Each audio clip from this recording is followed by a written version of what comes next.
Ang panimulang kwento ng Chapter 35. Kinaumagahan, lumipat si Su-hong at ang kanyang pamilya sa kanilang malaking bagong villa sa prestihiyosong lugar ng Star City. Ang bago nilang tahanan ay napuno agad ng mga luxury gifts mula sa mga mayayamang kapitbahay. Lubos na natulala sa high society lifestyle na ito. Nangako sina Su-guoming at ang kanyang asawa na hinding-hindi nila ipapahiya ang kanilang henyong pamangkin.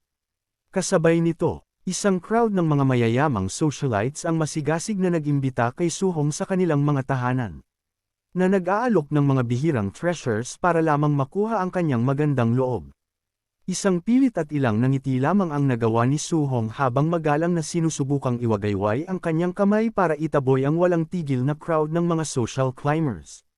Humandusay sa kanyang couch, napabuntong hininga si Su-hong na ang pakikitungo sa mga tao ay mas nakakapagod kaysa sa pakikipaglaban sa mga monsters. Ngunit hindi siya pwedeng mag-relax dahil kailangan niyang magtungo sa Star Viewing Lake ng hapong iyon. Pagkarating sa lokal na martial artist base, nagulat si Su-hong sa siksik ang courtyard at nagtaka kung bakit nagtatagal ang lahat sa halip na magtungo sa anomaly ng lawa. Di nagtagal. Narinig niya ang mga low-tier fighters na nagrereklamo tungkol sa isang swarm ng Tier 3 at 4 experts. Naumaming masyado silang natatakot na umalis sa base sa takot na manakawan. Sa itaas, sa ikalawang palapag, dinalas ni Ye Che na malaman kung si Su-hong nga ba talaga ang pumatay sa kanyang cultist na pamangkin, na ang misteryosong guest ay nag-confirm. Bago pa makakilos si Ye Che, humakbang pasulong ang panauhin at nagpakawala ng isang nakakasakal na pressure na agad na nagpilit sa kanya na lumuhod. Naglalabas ng isang nakakatakot na pulang aura. Ang red-eyed noble ay malamig na nagbabala kay Ye Che na magpakita ng ganap na respeto.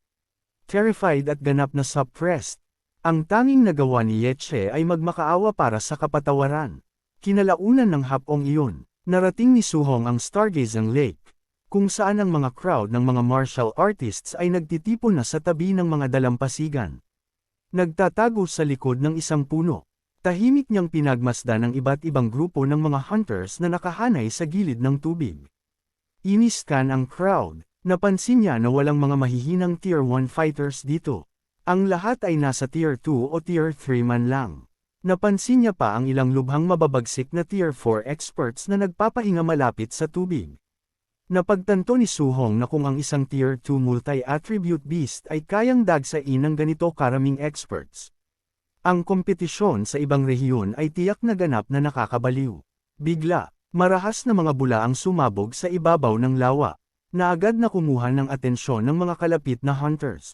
Sa isang dambuhalang splash, isang malaking dragon-like creature ang sumulpot mula sa kailaliman. At kinilala ito ng mga natarantang mga ngaso bilang Tier 3 star-spotted giant fish. Ang dambuhalang beast ay umungal ng may galit. Mabilis na nag-charge ng isang malaking ball ng dual attribute energy sa loob ng nakabukas nitong panga. Habang nagkakagulo ang mga hunters para makatakas, isang arroganteng Tier 4 fighter ang nanindigan sa kanyang pwesto, mapang-uyam na nagtatanong kung bakit tumatakbo ang lahat mula sa isang hamak na isda lamang. May kumpiyansa sa kanyang lakas. Ang martial artist ay nagtayo ng isang malaking earth barrier para harangan ang strike. Ngunit ang mapanirang beam ng beast ay nagwasak sa kanyang depensa at nagputolsik sa kanya sa ere. Nanunood mula sa gilid, natulala si Su-hong dahil ang dual element attack ng beast ay hindi lamang bumasag sa isang Tier 4 star spell, kundi ganap na nagparalisa sa fighter sa isang patama lang. Gayunpaman, isa pang makapangyarihan at aura-covered expert ang masayang sumugod ng diretso sa monster.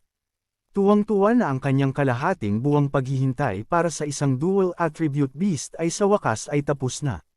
Sa isang solong mapanirang punch, pinilit ng expert ang dambuhalang beast patungo sa dalampasigan. Nang mapabagsak na ang monster, ang sakim na crowd ay agad na sumugod dito sa isang magulong free-for-all. Isang minuto lang ang lumipas. Ang makapangyarihang Tier 3 beast ay pinagpuputol-putol, ngunit ang mga sakim na hunters ay naiwang sumusumpa sa pagkadismaya ng walang natagpo ang treasure sa loob ng tiyan nito. Matapos panoorin ang brutal na eksenang ito, nagpasya si Su-hong na umalis ng tahimik. Napagtatantong ang pananatili kasama ang mga mababangis na Tier 4 experts na iyon ay mag-iiwan lamang sa kanya na walang mapapala.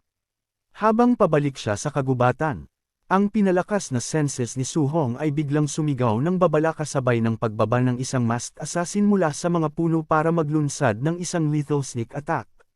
Ngunit bago pa man tumama ang talim, ini-activate ni Su-hong ang kanyang telekinesis. Naganap na nagpatigil sa gulat na assassin sa gitna ng ere. Nang makawala ang assassin at iwinasiwas ang kanyang espada, mabilis na tumalon palayo si Su-hong para iwasan ang strike, na pagtanto ng assassin na nahaharap siya sa isang rear spirit master. Nagngit-ngit ang mga ngipin ni Su-hong nang makilalang ang kanyang attacker ay isang matinding tier 4 martial artist. Gamit ang kanyang flying swan movement technique, mabilis na tumakbo palayo si Su-hong. Dahil alam niyang kung wala ang kanyang telekinesis, ang tier 4 sneak attack na iyon ay agad na pumatay sa kanya. Noong akala niya ay ligtas na siya, 6 pang mga masked thugs ang lumitaw mula sa kagubatan para back up-an ang kanilang boss. Mabilis na napansin ni Su-hong na silang lahat ay mga highly trained na tier 3 fighters. Galit na inutusan sila ng boss na manahimik, at nagbabala na ang kanilang target ay isang mapanganib na spirit master. Upang mas lumala pa ang sitwasyon, 7 tier 3 fighters pa ang lumapit, naganap na pumulibot kay Su-hong. Napagtanto niya ang lala ng kanyang sitwasyon. Nag-deploy ang kanyang kaaway ng higit sa 12 tier 3 assassins at isang tier 4 expert para lang pabagsakin ang isang tier 2 fighter. Dahil ang pag-deploy ng ganoong kalakas na puwersa ay isang bagay na kahit ang Star City Lord ay mahihirapang gawin sa maikling abiso. Nagtaka siya kung kailan siya nagkaroon ng atraso sa isang napakamakapangyarihang faction. Nahirapan ang mga assassins na sabayan ang kanyang bilis. Nagulat sa kanyang speed bago nakilala ang kanyang A-rank movement technique. Inutusan sila ng boss na ipagpatuloy ang paghabol.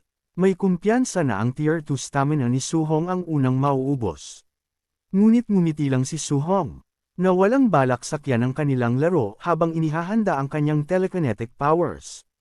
Pagsasamahin ang kanyang movement technique at telekinetic flight, bigla niyang ipinatalsik ang kanyang sarili patungo sa langit, na lumilipad ng mataas sa ibabaw ng kagubatan. Sa ibaba, naiwang tulala ang mga masked assassins, na bumubulong ng may kahihiyan kung paano ang isang hamak na tier 2 target ay may kakayahang mag-flight ng ganoon. 12 ng kilometro ang layo, isang pagod na Su-hong ang lumapag pabalik sa sahig ng kagubatan.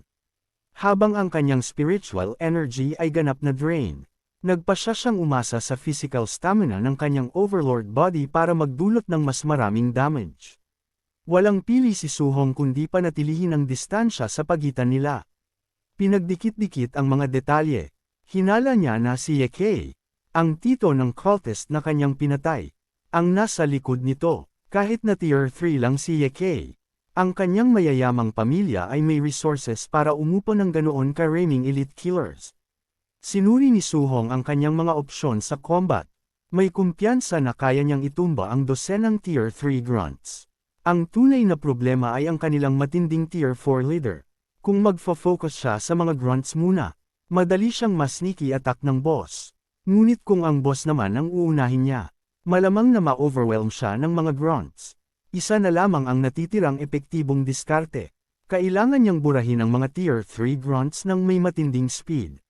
Kapag naglaho na ang mga minor threats na iyon, maaari na siyang mag-concentrate ng buo sa pagdurog sa tier 4 boss.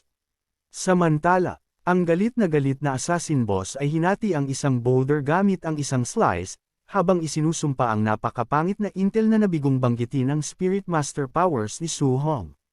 Nagbabala ang kanyang mga tauhan na kung makakatakas ang bata pabalik sa Star City, malalagay silang lahat sa matinding gulo. Alam nilang ang kanilang makapangyarihang benefactor ay hindi mangangahas na umatake kay Su-hong sa loob ng lungsod. Kung malalaman ng Lord na iyon na nabigo sila sa simpleng misyon na ito, para na rin silang patay, sinigawan sila ng boss na manahimik. Malamig nitong idineklara na ang pagtakas sa Star City ay gagawa lamang sa kamatayan ng bata na maging mas mabilis at mas masakit. Ang kanilang argumento ay naputol ng isang grupo ng mga rogue elites, kung saan ang pinuno nito ay kalmadong nagpaliwanag na noong nakaraang araw lamang ibinunyag ni Su-hong ang kanyang katayuan bilang isang spirit master. Kaya naman ang intel ay sadyang outdated lang. Tiniyak niya sa kanila na ang kanyang organisasyon ay may mga operatives sa bawat anomaly. Nangako siyang i-lockdown ng lugar, ngunit nagbabala sa boss na ang pagkabigong patayin si Su-hong sa pagkakataong ito ay nangangahulugang hindi sila mabubuhay sa kanyang puot. Nagpapasalamat sa tulong. Nangako ng pabor ang assassin boss at humiling ng isang mahigpit na perimeter. Lockdown. Galit na sumusumpa na personal niyang pupunitan si Su-hong ng pira-piraso. Tiningnan ng rogue leader ang kanyang umiikot na divination plate. At nang walang makitang tugon mula sa device, nagpa siya itong magpatuloy at maghanap sa susunod na sektor. Kinaumagahan, nagpatuloy ang walang tigil na pangangaso, habang nagpapahinga si Su-hong sa ibabaw ng isang pinatay na beast. Napansin siya ng isang grupo ng mga assassins at sumugod pa sulong, na nag-uutos na huminto na siya sa pagtakas. Sa ika-4 na araw, ang habulan na parang pusa at daga ay umabot sa matinding rurok, na nagpilit kay Su-hong na patuloy na tumalon sa ligtas na lugar habang ang mga deadly attacks ay nagpapadurog sa train sa paligid niya. Sa ika-7 araw, si Su-hong ay sagad na. Matapos ang isang araw ng walang humpay na pag-iwas, si Su-hong ay tumatakbo na lang gamit ang natitira niyang huling lakas. Gayunpaman, ang kanyang mga pursuers ay mainit pa rin sa kanyang landas, habang ang mga scouts ay patuloy na isinisigaw ang kanyang lokasyon mula sa mga cliffs.